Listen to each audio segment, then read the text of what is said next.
दोस्तों आज हम बात करने जा रहे हैं लहसुन और शहद मिलाकर इस्तेमाल करने के फ़ायदे।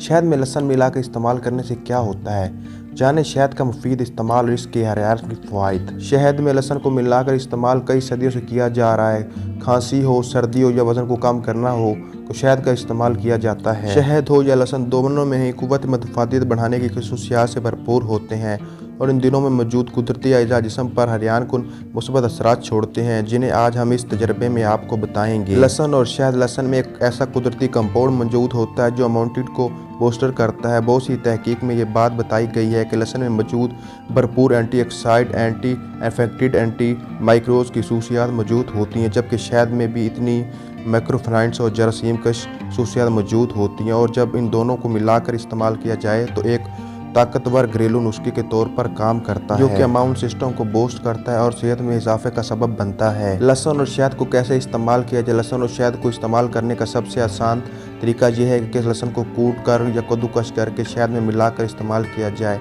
आप इसे बना कर रख भी सकते हैं ताकि जब ज़रूरत हो इसे इस्तेमाल किया जा सके। लहसुन 12 अदद छिले हुए शहद, 1 कप खालिश तरकीब। सबसे पहले तो शहद और लहसुन को बना कर रखने के लिए आपको एक एयर टाइट कंटेनर लेना है। इसे धोकर साफ़ कर लें और खुश्क कर लें। अब लहसुन को छील कर इसे चाहे तो आप कद्दूकस कर लें, चाहे तो कूट लें।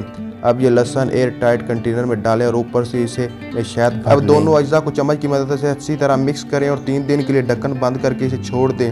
अब इसे रोज़ाना इस्तेमाल करें, रोज़ाना चलाएं। अब इसे 1 माह तक फ्रिज में रख कर इस्तेमाल कर सकते हैं। शहद और लहसुन को किस वक्त इस्तेमाल किया जाए। अब इसे शहद और लहसुन को दिन में किसी वक्त भी इस्तेमाल कर सकते हैं, लेकिन माहिरीन के मुताबिक सुबह सवेरे निहार में इसका इस्तेमाल आपकी सेहत के लिए बेहतरीन है। बस इसे 1 चाय का चम्मच खाएं और इसका इस्तेमाल जारी रखें। आप इसके फ़ायदे देखकर हैरान रह जाएंगे। दोस्तों वीडियो अच्छी लगे तो वीडियो को लाइक करें, चैनल पे न्यू है तो चैनल को सब्सक्राइब कीजिए। कमेंट्स बॉक्स में अपनी राय का इजहार ज़रूर करें।